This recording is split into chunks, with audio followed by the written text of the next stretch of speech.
And so today, we're looking at the teachings of Jesus. What is it that he taught us? And so I've titled this, Jesus the Rabbi. And I've been working on my Jesus the Rabbi beard for a little while now. So felt like might as well go with that for today. Hopefully it'll help me out. Anyhow, in order to understand Jesus, we have to take our minds from 21st century, postmodern, post-everything America, and put our minds into first century, pre-everything Israel. And in order to do that, I have a little quote for you in your program about what the Jewish Encyclopedia or Jewish Dictionary says a rabbi is. And I just excerpted out a couple things, so I want to read that to you now. You can read along if you like. Rabbi means my Lord or my master. It's a title of honor, generally associated with a master of the Torah. The master of Torah, whether disciple or teacher, would demonstrate his mastery not merely through what he said in the discussion of legal traditions or what he did in court, but also how he sat at the table, by what ritual formulas he recited before eating one or another kind of fruit or vegetable, by how he washed his hands, and so on, by performing all mundane acts according to Torah. Long ago, it was taught that the master took the place of the father. The father brought the son into this world, and the master would lead him into the world to come. I thought that was a fascinating definition of rabbi. I mean, because even if you think of the term rabbi in the context of modern Judaism, that's a little different than this, right? So this is a rabbi to a disciple at the time of Jesus was somebody you more or less lived with, somebody that you followed around, somebody that you knew what it was like when that person ate, right? So that's a little bit different of a situation than what we have today. And this whole idea of Torah, I think a lot of times we consider the Torah to be this horrible burden that was put on the people. I don't think they really looked at it like that. I think they looked at it as a way. In other words, just how to live. And obviously there would be some people that would take that to an extreme and get legalistic with it. We see a lot of that in the time of Jesus. But then on the positive side, there were those who just lived out this certain way that God had given to Moses, and they were trying to be authentic to that. And so a rabbi is somebody that, based on this definition here, it's not somebody you just believe in, right? A rabbi is not somebody you just are familiar with his teachings, like the way you would be familiar with a songwriter that you love or a band that you love. You know all the lyrics. It's not quite that either. A rabbi is somebody that you are intimately knowledgeable about not just what he thinks, but also how he lives, and you have a desire to become an imitator yourself. That's what it is to be a disciple of a rabbi in the context here. And that's how I want to be with Jesus. I don't know how you feel about that, but to me, that would be the greatest accomplishment, would be to be like Jesus in my life in different areas, whether I'm at home, I'm at work, I'm with my friends, or whatever. So I want to look at three. Obviously, we can't handle all of Jesus' teachings in 45 minutes, but I want to look at three with you. And I want to look at his teachings on authenticity, humility, and love. So let's start in Matthew chapter 6 with authenticity. Before it was cool to be honest and courageous, Jesus was teaching this. In Matthew chapter 6, verse 20, he says, "Beware of practicing your righteousness before other people in order to be seen by them. For then you will have no reward from your Father who is in heaven." Really, the following verses are an explanation of this one sentence here. Jesus simply says, don't do the righteous things that you do. Don't do it for people. Do it for God. Right? That makes sense. Now, I was reading this book, and it was talking about Instagram. And I'm still trying to understand Instagram personally. But they mentioned an interview with Ira Glass on This American Life with these teenagers. And this is probably a couple years ago when it was like first coming out. And what they were saying, they were teenage girls. And what they were saying, because Ira Glass is even older than I am, so he's really trying to understand this phenomenon. And what they're saying is they take 100 pictures of themselves, like this, or with the duck lips, high shot, and, they're turning their head this way and that way. And then out of those 100 pictures, I'm serious, this is what they said. They pick the one that's going to get posted. And so then they post it. And they were in high school, these girls. What they said is, based on the response to that picture, they can know everything about the social fabric of their school. Who comments, who likes, who doesn't comment, how long it takes them to comment, who your real friends are, who's commenting, in like a strained way, like, I guess I have to because otherwise it means something. It was like this really complicated thing, but the whole focus was on the selfie, right? And that's sort of the opposite of what Jesus is teaching here. What Jesus is teaching here is the Goddie. I don't know, like focusing on God rather than yourself. And how, think about so much, I'm not saying all social media is evil or anything like that, but what is social media? It is portraying yourself so that people get a certain impression about you.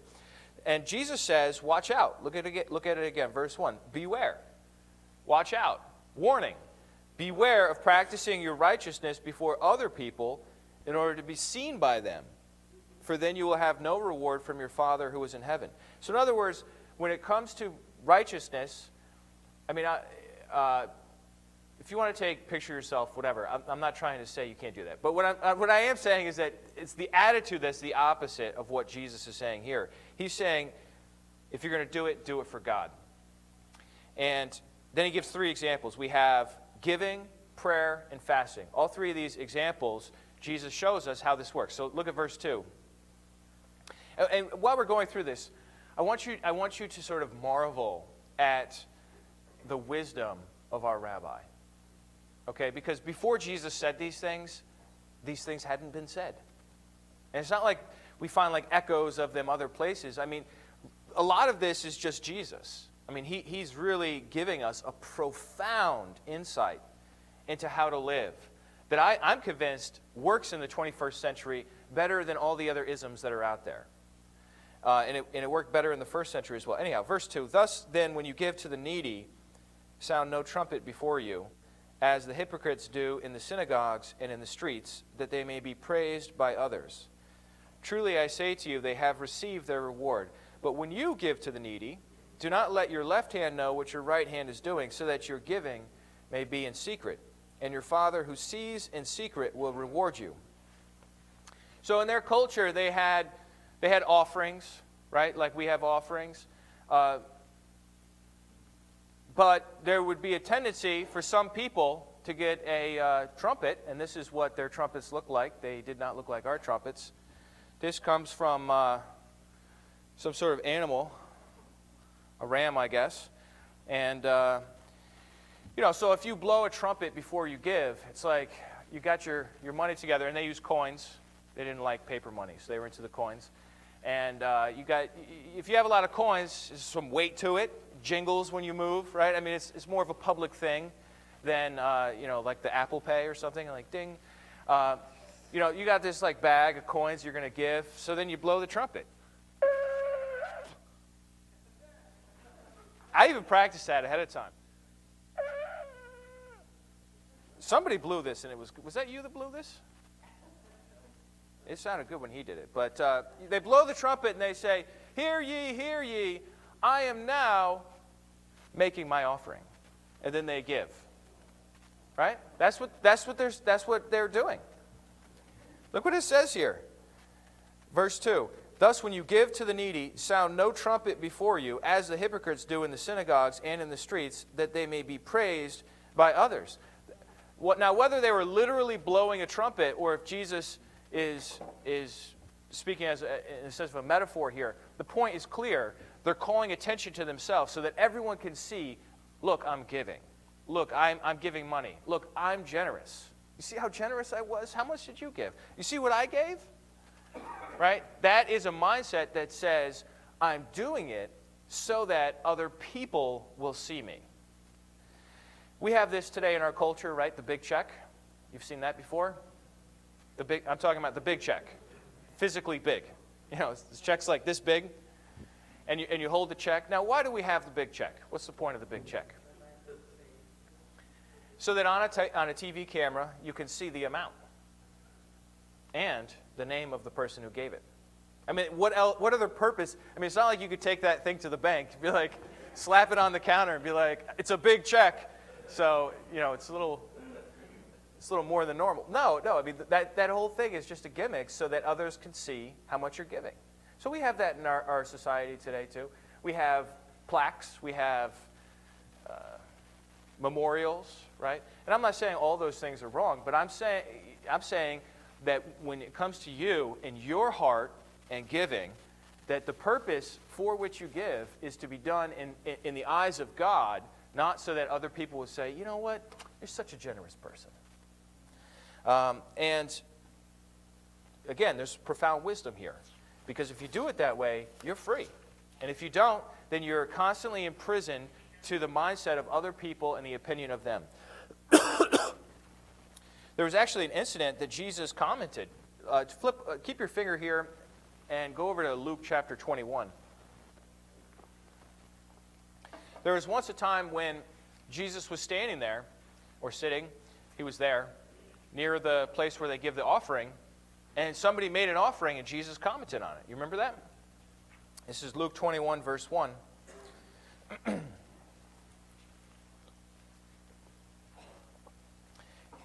We read, Jesus looked up and saw the rich putting their gifts into the offering box. And he saw a poor widow put in 2 small copper coins. And he said, truly I tell you, this poor widow has put in more than all of them. For they all contributed out of their abundance, but she, out of her poverty, put in all that she had to live on. Jesus, if Jesus was going to get impressed with giving, it was going to be because of the sincerity, not because of the amount.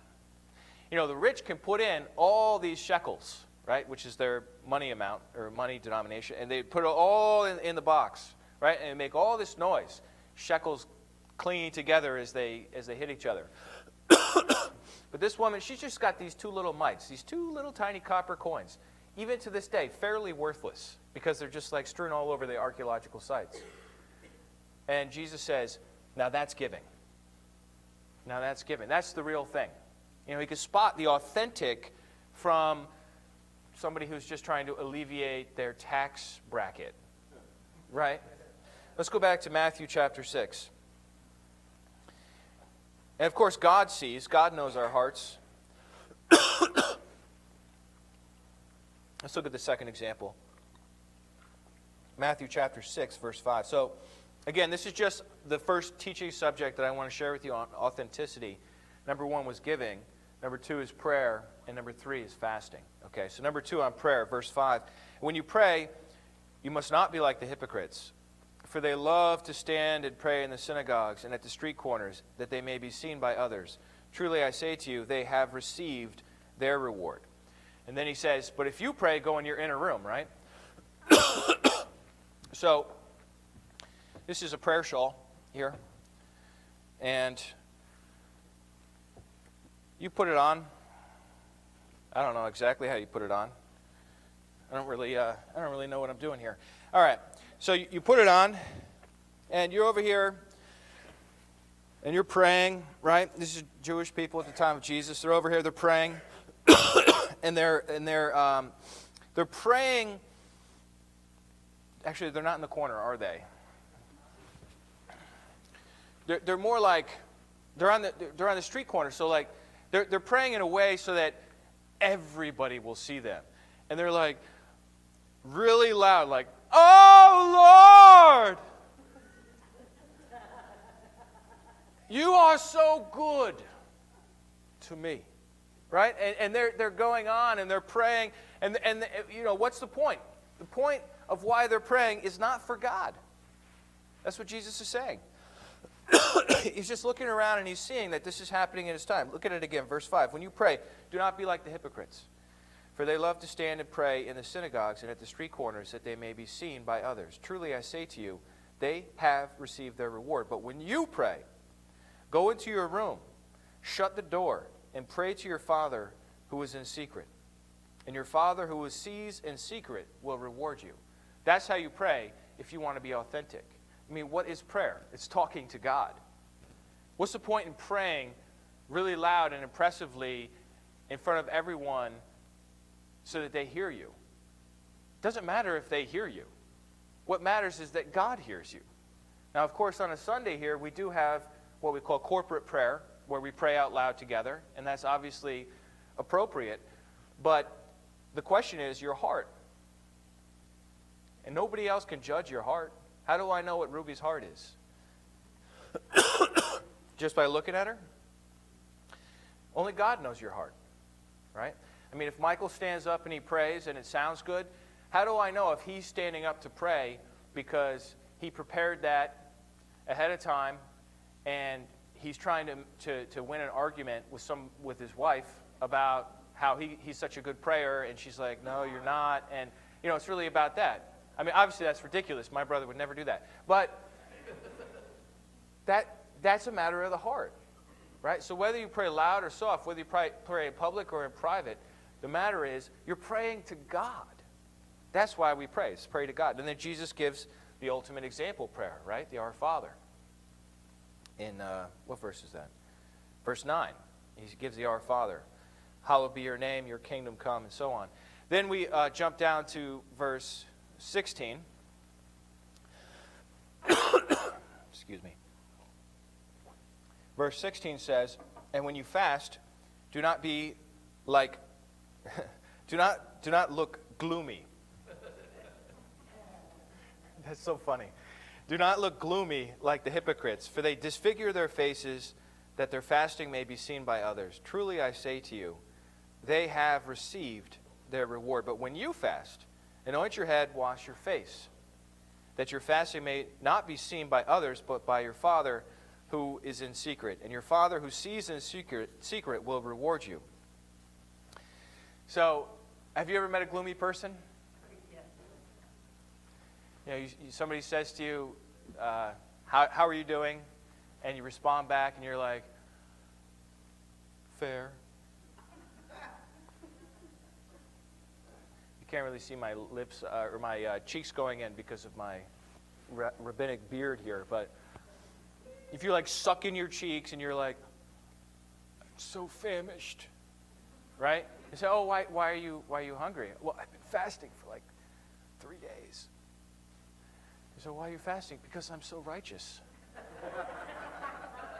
Right? That's a little overt. We don't quite do it that way, right? What we say is, Jacob, I just want you to pray for me because I'm going to be going through a period of I'm just going to be pressing in. I'm going to be fasting. And I just want to let you know so you could pray for me. What is that? Why does he need to pray for me? Right? If you're sick, yeah, pray for me. But or if you're, whatever, you need a job, pray. But if you're fasting, you fast to God. You don't need to let everybody else know. Why does everybody else need to know? So they can make you a nice meal when you're done? I saw you were fasting all week, so I put together this casserole.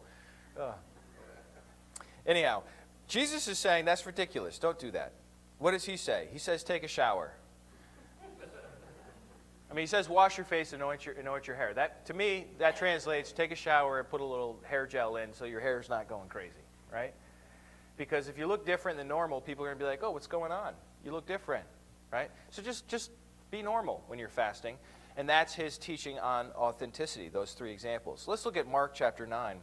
Look at another example here. Mark chapter 9, verse 33. Jesus teaches us about humility. Humility. Now that's something we can use today. Don't you think? Humility is the kind of thing you want everyone else to have. Right? I don't really want to be humble, but I think Grace should be humble. I mean, she needs humility in her life, right? But I don't need it, right? Well, that's probably the wrong way to look at it. It's probably not the humble way to look at it. Look at Mark 9:33. And they came to Capernaum, and when he was in the house, he asked them, what were you discussing on the way? But they kept silent. For on the way, they had argued with one another about who was the greatest. Can you imagine that conversation? Matt and Dustin are over there, and Matt says the keyboard's better than the bass, and Dustin says, the keyboard's not cool. I mean, it might have more notes, but the bass is where it's at. You gotta feel the bass. And Matt says, yeah, well, I can play bass notes over here with my left hand, do-do-do-do-do, right? And it's just like an argument about who's the greatest. These guys are arguing, Jesus' disciples are arguing about who's the greatest, like person, not instrument, right? Who's the greatest disciple or whatever. And Jesus asks them about it, and they just get quiet, right? What does it say? Verse 34, but they kept silent. It's like, what were you guys talking about? It's like, cricket. They know what's wrong. Verse 35, and he sat down and called the 12, and he said to them, if anyone would be first, he must be last of all and servant of all. There is a profoundness, a profundity to this statement that is worth your consideration, because it's almost the exact opposite of what the world is telling us right now. What the world is telling us is you got to fight for it. You got to claw your way to the top, whatever it takes, whoever you have to step on, whatever relationships you have to break or bend along the way, you do to get to where you need to go. Jesus is saying the opposite. He says, if anyone will be first, he must be last of all and servant of all. Which, you could take that statement a lot of ways, but he explains a little more. Verse 36, he took a child and put him in the midst of them.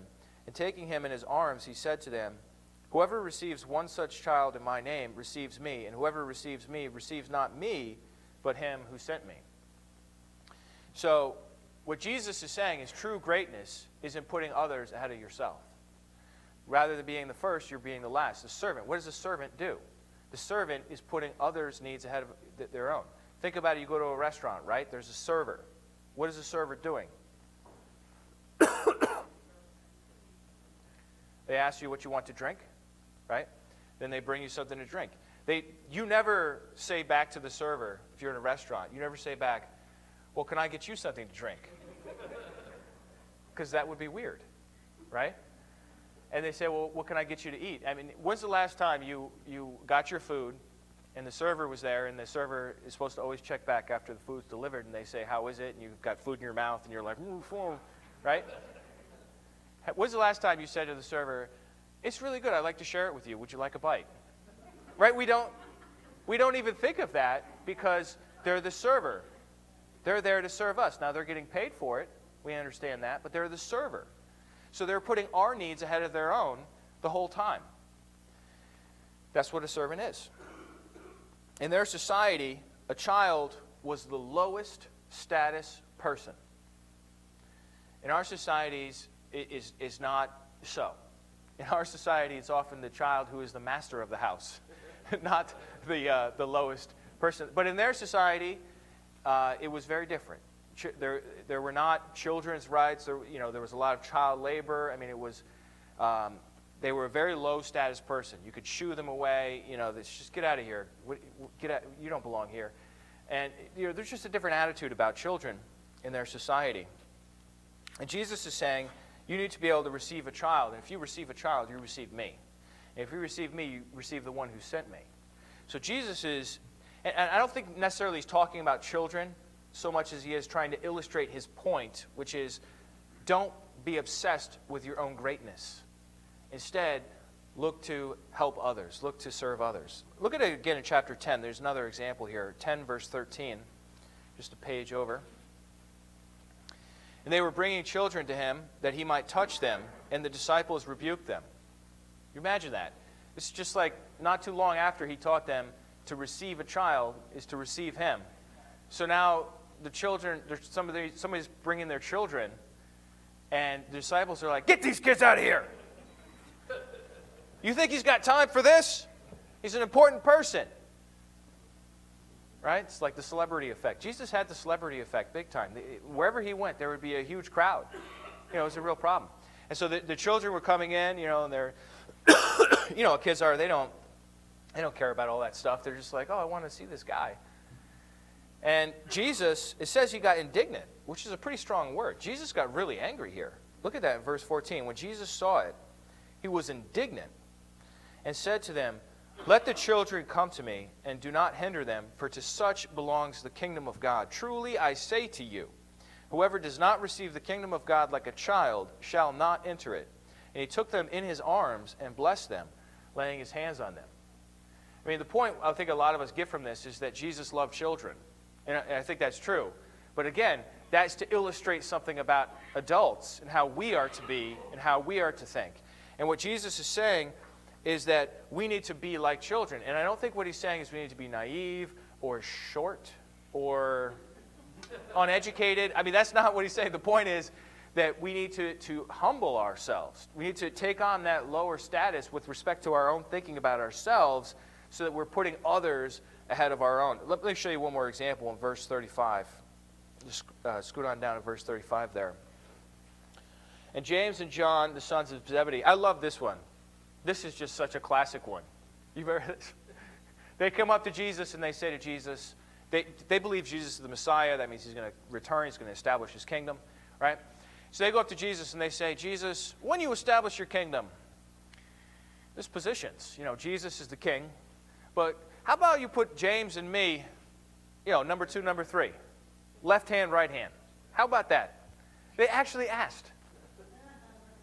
Or maybe it was their mother. There's another gospel where it's the mother going up. But who knows if they put the mother up to it or if she put, who knows the dynamic. But they're asking for this, which, that's a big ask.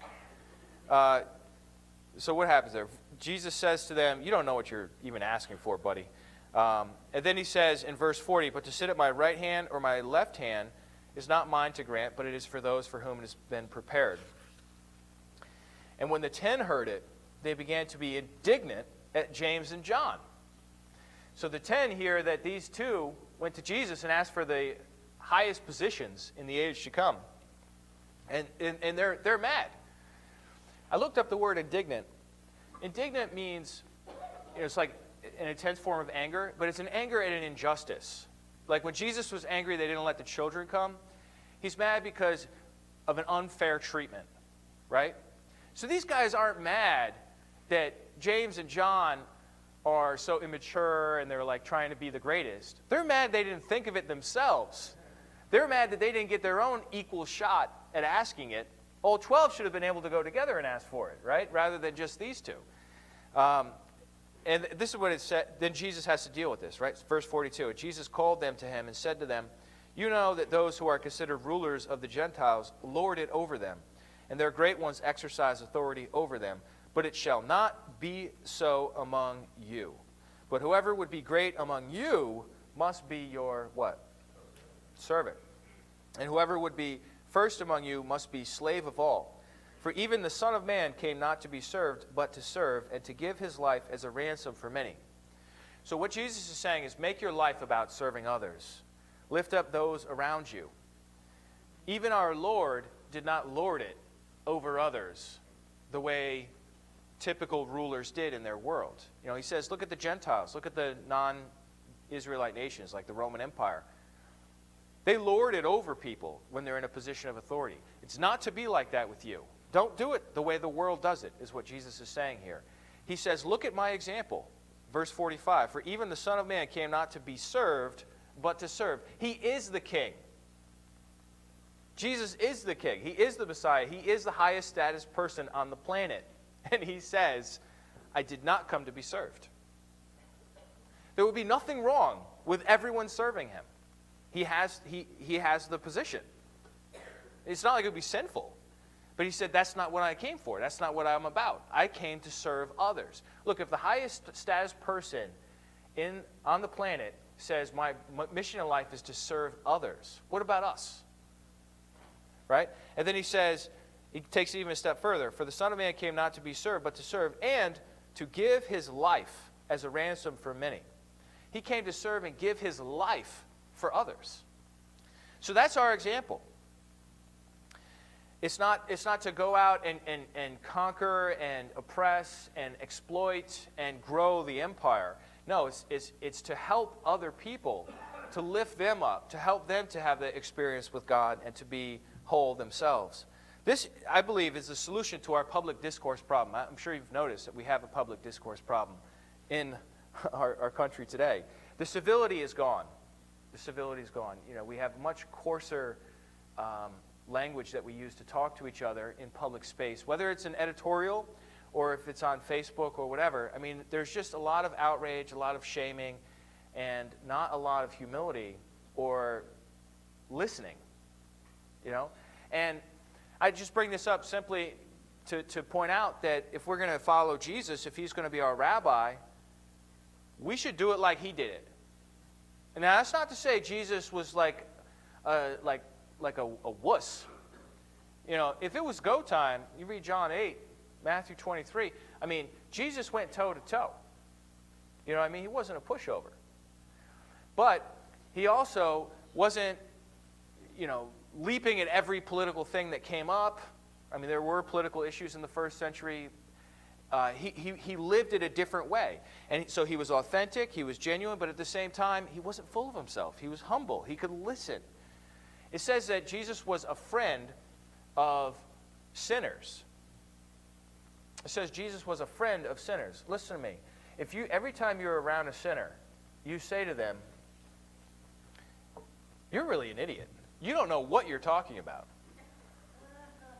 How are you going to be friends?" The only way to be a real friend with somebody is to be able to, talk, but also listen, right? Otherwise, it's not a real friendship. Jesus was a friend of sinners. Not to say that Jesus sinned himself, but he was able to be at those dinner parties to navigate the conversation, to retain his holiness, but also to extend grace to others, right? And so I think that's an example for us in our time. Let's move on to number 3 here of Jesus' teachings. Obviously, like I said in the beginning, we can't go through all of Jesus' teachings in one Sunday together. I'm just trying to sort of like pull a couple of examples out so that maybe you would go and read some more on your own. Maybe you would read the Gospel of Matthew this month. You know what I mean? Because like during the holiday season, sometimes we get a little extra time off work. Read the Gospel of Matthew. Consider his teachings there, because there are a lot of teachings in that particular gospel. But anyhow, this last one is on love. We're going to Mark chapter 12 here. What are you pursuing in life? What drives you? What are you living for? There's a stereotypical male path and a stereotypical female answer to these kinds of questions. Not that those stereotypes are right. I think they're both wrong. But the stereotypical male answer is you've got to do anything to get ahead. You've got to work for the career, right? I mean, sacrifice everything for the career. You work hard. You get up early. You stay late. You work weekends. You slough off family responsibilities. You sacrifice everything, and then you get ahead in life. Sacrifice vacation, relationships. The stereotypical female answer is relationships. It's all about relationships. You got to be available for people. You got to speak into their lives. And especially, the boyfriend. You live for him, and this whole mindset that a career is a good thing, a boyfriend's a good thing, right? But like, if you make it your God, then it's going to break your heart. Because the boyfriend, the husband, whatever kind of situation, the wife, whatever career it is, if you get to the very top of it, you're still you. You still got to deal with yourself, And so these are the kinds of things that people say they're living for. Rose, can I get my slides? She's working on that back there. In our day and time, maybe it's something else. Maybe it's fame that people are living for. Maybe it's to get a lot of money. Maybe it's to visit far away places and be like the travel expert, to have the most traffic on your blog or something. But this is a statement by David Foster Wallace that I've shared with you before, but I just think it's so profound. It really speaks to this issue of what are you living for? Because Jesus has an answer to this question too. We'll see in a second. This is what David Foster Wallace said at the Kenyon College class of 2005 commencement speech. There's no such thing as not worshiping. Everybody worships. The only choice we get is what to worship. And an outstanding reason for choosing some sort of God or spiritual type thing to worship is that pretty much anything else you worship will eat you alive. If you worship money and things, if they are where you tap real meaning in life, then you will never have enough. Never feel you have enough. It's the truth. Worship your own body and beauty and sexual allure, and you will always feel ugly. And when time and age start showing, you will die a million deaths before they finally plant you. Worship power, you will feel weak and afraid. And you will need ever more power over others to keep the fear at bay. Worship your intellect, being seen as smart, you will end up feeling stupid, a fraud, always on the verge of being found out. The insidious thing about these forms of worship is not that they're evil or sinful, it's that they're unconscious. They are default settings. They're the kind of worship you just gradually slip into day after day, getting more and more selective about what you see and how you measure value without ever being fully aware that that's what you're doing. I thought that was really profound because, well, I don't think David Foster Wallace was a Christian anyhow, but what he's saying is that, he's really saying two things, is that an idol will always break your heart, whatever it is. An idol's not God, so it can't carry the weight of your devotion. But the other thing that he's saying that's so profound, I think, is that you have to really consider your heart and your mindset towards answering the question that I asked, which is, what are you living for? Okay? Because what he's saying here is that it's unconscious, it's a default setting. We just slip into one or another of these things that we worship. You know how easy it is to worship your kids? You know what I mean? Especially when they're little and cute. And it's Christmas time, and you do everything for them, and you spend more money than you should, and now the whole rest of the year you're in the red, right? How many people worship their kids? Think about it. Or how many people worship some celebrity or worship money, right? But we all know. It's not like profound that he identified these things as unsuitable. We just don't notice it in our own selves because we're like, oh yeah, that's Jacob's problem. But we have to look at our own heart and say, what am I living for? Well, okay, let's look at Jesus, the Rabbi Jesus. Mark 12:28. Mark 12:28. And one of the scribes came up and heard them disputing with one another, and seeing that he answered them well, asked him, which commandment is the most important of all? This is sort of like the same kind of question. He doesn't ask the question, what are you living for? What do you think the point of life is? He's saying to a rabbi, what is the greatest commandment of all? Which, considering the description I gave you earlier, is basically, what's the point of life? If you think about it. Because the rabbi wasn't just like, this is my one take on this one thing. It's like a comprehensive way of life that the rabbi would lead and the disciple would follow. Anyhow, look at verse 29. Jesus answered, the most important is, hear, O Israel, the Lord our God, the Lord is one. And you shall love the Lord your God with all your heart, with all your soul, with all your mind, with all your strength. Number one, Jesus says, love God with everything. That's a short way to say that. Love God with everything. God is to be first in your life. Now, if you think about it, if you think about your own personal happiness, you would think that if I focus on my own personal happiness as number one, I will be most likely to achieve my own personal happiness. But happiness is a funny thing. You can't like look right at it and go for it, because as soon as you get there, it's over there, right? I mean, it's just not how happiness works. It's not how satisfaction, contentment, joy, these things don't work like that. Jesus knows that. Jesus says the first is love God with everything. You put God first and you find a connection, you find something that starts to make sense in your soul because He made you for Him to be in that relationship. And suddenly things start to feel better, start to make more sense. And then Jesus says for number 2, verse 31, the second is this, you shall love your neighbor as yourself. There is no commandment greater than these. So Jesus says, number one, God above everything else. And number two, put people before yourself. Or as yourself, is what he says specifically. It's interesting. He doesn't say, love your neighbor with all your heart, with all your soul, with all your mind, with all your strength, does he? They're not equal. Jesus doesn't say, well, the two equal commandments are love God and love people. No, no, no. He says the first is love God, and he gets real detail. With all your heart, with all your soul, with all your mind, with all your strength. I mean, what is he leaving out here? Nothing. Right? And then he says, for your neighbor, love your neighbor as yourself. Because if you make loving your neighbor into a God, then everything gets out of whack there. So love God first with everything, and then love your neighbor as yourself. And if you want Jesus to be your rabbi, your teacher, your Lord, your master, then that's how you live. Doesn't that make sense? Because that's what he said was the most important way to live, loving God and loving people. And then the question is not, what's my life about? It's, well, how do I do that?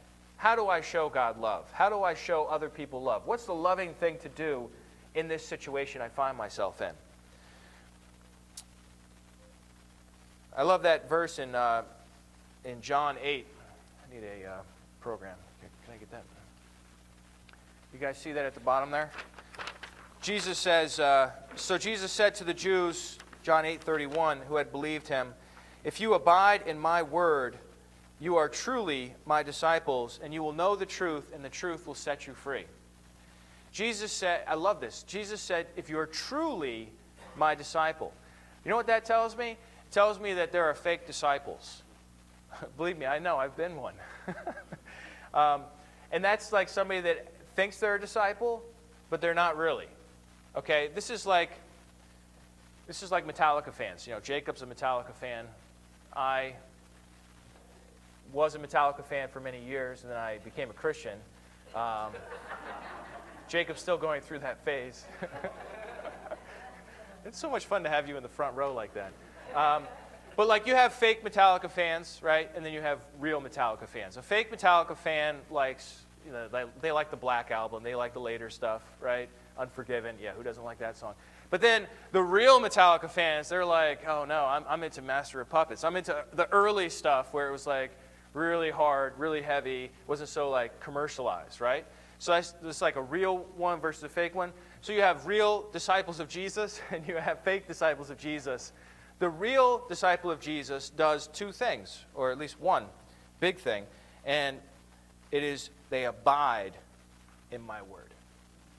That's what Jesus said is a true disciple. Abide in my word. Now, what that means is not just a general reading of the Bible. What that means is that you are reading the words of Jesus in particular. I mean, all the Bible is good for us to read. But if you want to be a true disciple and you don't know the words of Jesus, it's impossible. I mean, maybe you could accidentally do all the things that he taught. I guess that's not possible either. You have to know the words of Jesus. So if you want to be his disciple, you have to abide in his word. And then he says, and you will know the truth, and the truth will imprison you. That's not how it goes, right, Frank? How does it go? That's right. It says the truth will set you free. So what I'm saying to you is, we just looked at authenticity, especially when it comes to doing things for God. We looked at humility, and then we looked at love, that we would love God and love people, that would be the purpose of our lives. But there are many other things that Jesus said, equally as wise and helpful for us in our lives today. But we got to read his words. And if we read his words, we've got to abide in his words. Okay, when I think of abiding, I'm not thinking I read it once, like Moby Dick. Anybody here read Moby Dick? I bet if you read it, how many times did you read it? Yeah, nobody reads it more than once. You know, like, if you actually get to the end of Moby Dick, like, nobody goes back for a second time. It's like, all right, we found out what happened. You know, and usually we only read it because we have to anyhow. But with the words of Jesus, he says, abide in his words. What does that mean? It's like you're going over them in your head. You're thinking about them. You're chewing on them. You're meditating on his words, trying to figure out, like, how does this work in 21st century America, in upstate New York, during the holiday season, in the kind of life situation I'm in, with the kind of people I'm dealing with, right? because his words apply differently to different situations. So I encourage you to do that. Let's pray. Father in heaven, we thank you for the wisdom that you've given us, for the incredible example of your Son, how he over and over showed us a better way. And even with all of our scientists, psychologists, philosophers, so many of us are unhappy today. So many of us are struggling and striving and trying to find our place and our meaning. I just ask that you would help us to have the courage to follow your Son, to understand his words, to not get talked out of them, and to live by them as an authentic witness of your truth. And I pray that it would set us free. In the name of Jesus Christ, amen.